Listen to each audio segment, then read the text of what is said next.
Okay, time for a story then at the end of the day. Now I've got my cup of tea.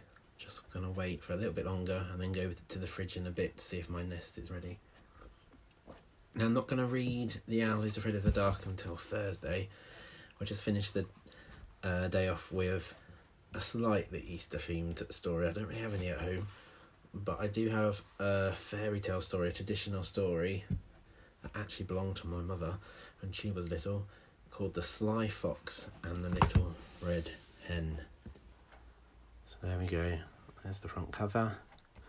Now a sly fox means somebody who's like up to no good, up to tricks, up to a cunning plan. And that, can you see, this was my mum's book when she was very small and she lived in Stevenage, and I actually think I might even have something to do with the money. What is that? Anyway, if it's a fairy tale story, how do you think it will begin? Once upon a time. Here we go. The Sly Fox and the Little Red Hen. Once upon a time there was a little red hen. She lived all by herself in a little house in the woods. There she is, and there's her house. I chose this because we've done lots about chickens and hens to do with Easter eggs and things, so this is why I chose this story. Near the little red hen there lived a sly young fox. He did not live by himself, he lived with his mother in a den. The sly young fox wanted to eat the little red hen for his dinner. He made all sorts of plans to catch her. He tried many, many times to catch her. Do you think he's going to get her? Do you remember in The Gingerbread Man? That was a clever sly fox, wasn't it? But she was a wise little hen. Not one of the sly fox's plans worked. He grew quite thin trying to catch the little red hen. Always tired and hungry of trying to catch her. One day the sly young fox said to his mother, "Today I will catch the little red hen. I have made the best plan of all." He picked up a bag and slung it over his back. Where is that bag? Oh, yeah. "I shall put the little red hen in this bag," he said to his mother as he went out. "Put a pot of water on the fire to boil," he went on. "We shall have the little red hen for our dinner." Oh, look at him. Then the sly young fox crept up to the little red hen's house. He hid himself by the side of the house and waited. Oh, there she is, that. Soon the little red hen came out of her little house. She did not see the sly young fox. She began to pick up sticks for her fire. Oh, look, what's he doing? The little red hen had left the door of the house open. When her back was turned, the sly young fox crept inside the house. Uh-oh. The sly fox hid behind the door. The little red hen carried her wood into the house. She shut the door. Then she saw the sly young fox. Oh my gosh. Poor little red hen was very frightened. She dropped her wood. Then before the fox could move, she flew up to a high beam. That's a clever idea.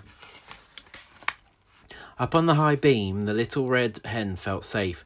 She knew that the sly young fox could not get up there. "Ha ha, you can't catch me, Mr. Fox," she said. "You had better go home." "Oh, so I can't catch you," said the sly young fox. "We'll soon see about that." Then the sly young fox began to chase his tail. What's he doing that for? What do you think he's going to do? The little red hen looked down from her beam and watched him. Round and round went the sly young fox, round and round without stopping. Oh no, what's going to happen? Can you predict what's going to happen next? Look how fast he's going. Uh-oh. Soon the little red hen's head began to go round and round, round and round. She became so dizzy She fell down from the high beam. Uh-oh. Da, da, da. "Ha-ha," said the sly young fox, as the little red hen dropped into his bag. "Who said I could not catch you?" Oh no, he's won. These foxes are clever, aren't they? The sly young fox slung his bag over his back and set off for his den. On the way, the fox sat down for a rest. It was a hot day, and soon he fell asleep. What could happen now, then? When the fox was asleep, the little red hen popped her head out of the bag. Then she crept quietly out. Shh, everyone quiet.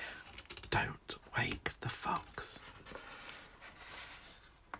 The little red hen then picked up some big stones. She put the stones into the bag. Then back home she ran. Why would she put stones in a bag?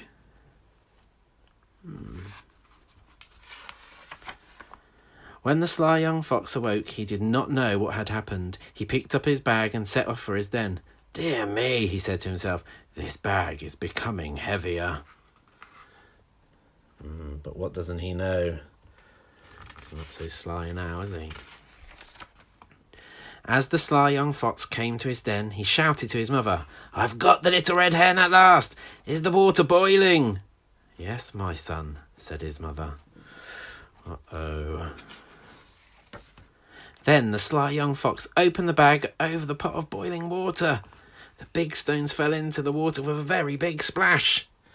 Look, it reminds me of when we just did the science experiment. Cooking, talking about science, look. That is going to be very hot because it's boiling and I can see steam. The boiling water splashed all over the sly young fox and his mother, and they were both killed at once. Uh-oh. Fox ain't so clever now, is it? Then the little red hen, of course, because it's a fairy tale, lived happily ever after in her little house in the woods.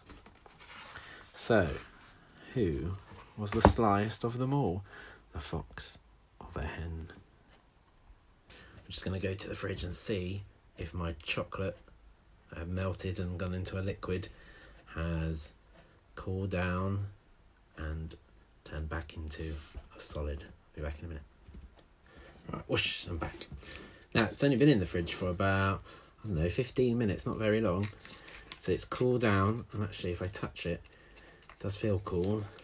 Now, is it going to run all over my plate like liquid, or has it turned into a solid? Oh, I almost dropped it. There we go. The chocolate has cooled down and has formed back into the solid. Hope you had a good day with all the Easter stuff. I'll see you on Thursday. Bye.